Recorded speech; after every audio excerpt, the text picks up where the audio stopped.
বৈষম্য বিরোধী ছাত্র আন্দোলনের 2 নেতার পদ স্থগিত।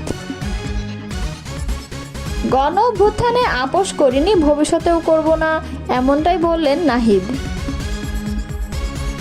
আওয়ামী লীগ ছাড়া বাকি দলগুলোর আয় ব্যয়ের হিসাব চেয়েছে ইসি। লক্ষ্মীপুর জেলা যুবদলের সভাপতি হুমায়ুন এবং সম্পাদক লিঙ্কন। বিগত 3 নির্বাচন বৈধ বলা পর্যবেক্ষকদের সুযোগ দেওয়া হবে না বলে জানিয়েছে সিইসি। উইন উইন সমাধানে ওয়াশিংটনের সঙ্গে শুল্ক চুক্তিতে আগ্রহী, জানিয়েছে প্রেস সচিব। এতক্ষণ শুনছিলেন সংবাদ শিরোনাম, এবারে বিস্তারিত। বৈষম্য বিরোধী ছাত্র আন্দোলনের 2 নেতার সাংগঠনিক পদ সাময়িক স্থগিত করা হয়েছে। তারা হলেন হবিগঞ্জ জেলার শাখার আহ্বায়ক আরিফ তালুকদার এবং সদস্য সচিব মাহদি হাসান।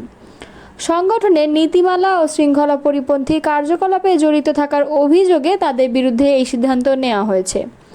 সোমবার সংগঠনের কেন্দ্রীয় সাংগঠনিক সম্পাদক মঈনুল ইসলামের সই করা এক বিজ্ঞপ্তিতে এই সিদ্ধান্তের কথা জানানো হয়। এতে বলা হয়, প্রাথমিক তদন্তে আহ্বায়ক ও সদস্য সচিবের বিরুদ্ধে আনা অভিযোগের প্রমাণ পাওয়া গেছে। এর পরিপ্রেক্ষিতে তাদের সাংগঠনিক পদ সাময়িক স্থগিত করা হয়েছে। পাশাপাশি কেন তাদের বিরুদ্ধে স্থায়ী সাংগঠনিক সিদ্ধান্ত নেওয়া হবে না সে বিষয়ে আগামী 7 কার্যদিবসের মধ্যে লিখিত ব্যাখ্যা দিতে বলা হয়েছে। একই সঙ্গে কারণ দর্শানোর প্রক্রিয়া সম্পন্ন না হওয়া পর্যন্ত সংগঠনটির হবিগঞ্জ জেলা শাখার সব সাংগঠনিক কার্যক্রম সাময়িক স্থগিত করার ঘোষণা করা হয়েছে। জাতীয় নাগরিক পার্টির আহ্বায়ক নাহিদ ইসলাম বলেছেন, 2024 সালের গণ অভ্যুত্থানে জনগণকে সঙ্গে নিয়ে ফ্যাসিবাদী ও স্বৈরাচারী শেখ হাসিনা সরকারের পতন ঘটিয়েছিলাম। সেই আন্দোলনে আমরা কারো সঙ্গে আপোষ করিনি, ভবিষ্যতেও করব না। সোমবার রাত 11টার দিকে পাবনা শহরের ট্রাফিক মোড়ে আয়োজিত পথসভায় তিনি এসব কথা বলেন। পাবনা, নাটোর, সিরাজগঞ্জ এনসিপির পদযাত্রা উপলক্ষে এ সভার আয়োজন করা হয়।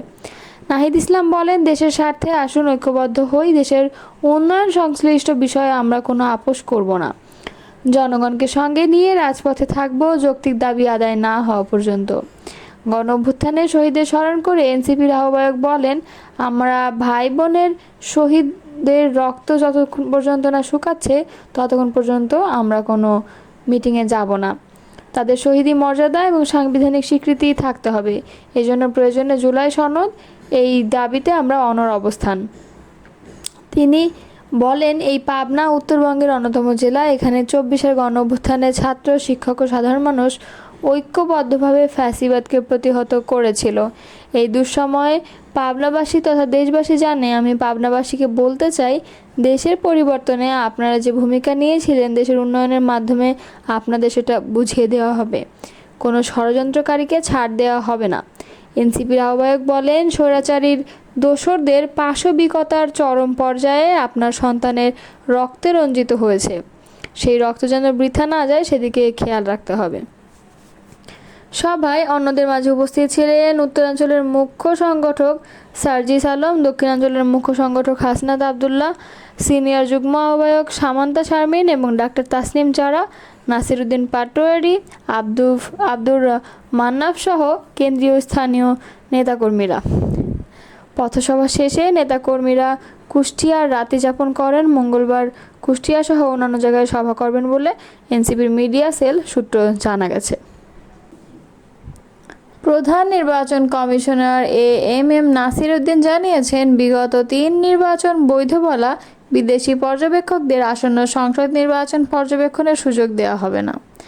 মঙ্গলবার আগারগাঁওয়ের নির্বাচন ভবনে কানাডিয়ান রাষ্ট্রদূত অজিত সিং এর সঙ্গে বৈঠক শেষে কথা বলেন তিনি। সিইসি বলেন, আগামী নির্বাচনে অনেক বিদেশি পর্যবেক্ষক আসবে। ইইউ সহ অনেকে চিঠি দিয়ে আমাদের জানিয়েছে। তবে বিগত 3 নির্বাচন নিয়ে যেসব বিদেশি পর্যবেক্ষক ভালো সার্টিফিকেট দিয়েছেন তাদের আমরা নেব না। তিনি বলেন, নির্বাচনের জন্য প্রস্তুতি জানতে চেয়েছেন কানাডার রাষ্ট্রদূত। আমরা প্রস্তুতি জানিয়েছি, ভোটারদের মধ্যে সচেতনতা বাড়াতে আমরা যে কাজ শুরু করব এসব বিষয়ে জানানো হয়েছে। বিভিন্ন ধরনের প্রশিক্ষণের বিষয়ে জানানো হয়েছে। নাসির উদ্দিন বলেন, তারা চান আমরা যাতে অবাধ, সুষ্ঠু ও গ্রহণযোগ্য নির্বাচন আয়োজন করি। এআই মিসইউজ নিয়ে কথা হয়েছে, তারা এইসব ইস্যু নিয়ে আমাদের সাজেশন দেবে। এছাড়া কানাডা সুষ্ঠু নির্বাচন আয়োজনে বর্তমান নির্বাচন কমিশনের কমিটমেন্টের কথা শুনে সন্তুষ্ট। কানাডা আমাদের সহযোগিতা করবে, ব্যালট প্রকল্পে বা কানাডা অন্যভাবে সহযোগিতা করতে পারে। ঢাকা ওয়াশিংটনের সঙ্গে একটি শুল্ক চুক্তি করতে আগ্রহী, যা দুই দেশের জন্য একটি উইন উইন সমাধান হবে বলে জানিয়েছে প্রধান উপদেষ্টার প্রেস সচিব শফিকুল আলম। মঙ্গলবার নিজের ভেরিফাইড ফেসবুক আইডিতে দেওয়া এক পোস্টে এ তথ্য জানান তিনি। প্রেস সচিব বলেন, বাংলাদেশের বাণিজ্য উপদেষ্টা শেখ বশির উদ্দিন বর্তমানে ওয়াশিংটন ডিসিতে অবস্থান করছেন। তিনি যুক্তরাষ্ট্রের সঙ্গে বাংলাদেশের বাণিজ্য আলোচনায় নেতৃত্ব দিচ্ছেন। এই প্রতিনিধি দলে আছেন জাতীয় নিরাপত্তা উপদেষ্টা ডক্টর খলিলুর রহমান। ও সোমবার বাংলাদেশে যুক্তরাষ্ট্রের প্রেসিডেন্ট ডোনাল্ড ট্রাম্পের কাছ থেকে একটি চিঠি পেয়েছে জানিয়ে তিনি বলেন, যেখানে বলা হয়েছে 1 আগস্ট থেকে বাংলাদেশি পণ্যের উপর 35% শুল্ক আরোপ করা হবে। এই পরিস্থিতিতে বাংলাদেশের প্রতিনিধিরা আমেরিকান কর্মকর্তাদের সঙ্গে কয়েক দফা বৈঠক করেছেন। আগামী 9 জুলাই আরেকটি আলোচনা অনুষ্ঠিত হওয়ার কথা রয়েছে, যেখানে বাংলাদেশ দলের নেতৃত্ব দেবেন শেখ বশির উদ্দিন। ঢাকা ওয়াশিংটনের সঙ্গে একটি শুল্ক চুক্তি করতে আগ্রহী, যা দুই দেশের জন্য একটি উইন উইন সমাধান হবে বলে আমরা আশা করছি। লক্ষ্মীপুর জেলা যুবদলের 2 সদস্য বিশিষ্ট আংশিক কমিটি ঘোষণা করা হয়েছে। এতে আব্দুল আলিম হুমায়ুনকে সভাপতি ও সৈয়দ রশিদুল হাসান লিংকনকে সাধারণ সম্পাদক করা হয়েছে। হুমায়ুন সাবেক কমিটির সদস্য সচিব ও লিংকন সিনিয়র যুগ্ম আহ্বায়ক ছিলেন। সোমবার রাত 10:30টার দিকে এক প্রেস বিজ্ঞপ্তিতে এ তথ্য জানানো হয়। যুবদলের কেন্দ্রীয় কমিটির সহ অধিদপ্তর বিষয়ক সম্পাদক মিনহাজুল ইসলাম ভূঁইয়া স্বাক্ষরিত বিজ্ঞপ্তিতে যুবদলের ফেসবুক পেজে প্রকাশ করা হয়। এতে আগামী 30 দিনের মধ্যে 101 সদস্য বিশিষ্ট পূর্ণাঙ্গ কমিটি কেন্দ্র দপ্তরের কাছে পাঠানোর নির্দেশ দেওয়া হয়। বিজ্ঞপ্তিতে উল্লেখ করা হয়, জাতীয়তাবাদী যুবদল কেন্দ্রীয় নির্বাহী কমিটির সভাপতি আব্দুল মোনায়েম মুন্না ও সাধারণ সম্পাদক মোহাম্মদ নুরুল ইসলাম নয়ন লক্ষ্মীপুর জেলা যুবদলের 2 সদস্য বিশিষ্ট কমিটির অনুমোদন দিয়েছে। নতুন কমিটির সাধারণ সম্পাদক সৈয়দ রশিদুল হাসান লিংকন বলেন, কেন্দ্র থেকে নতুন করে আমাদেরকে দায়িত্ব দিয়েছে, নির্দিষ্ট সময়ের মধ্যে পূর্ণাঙ্গ কমিটি কেন্দ্রে জমা দেওয়া হবে।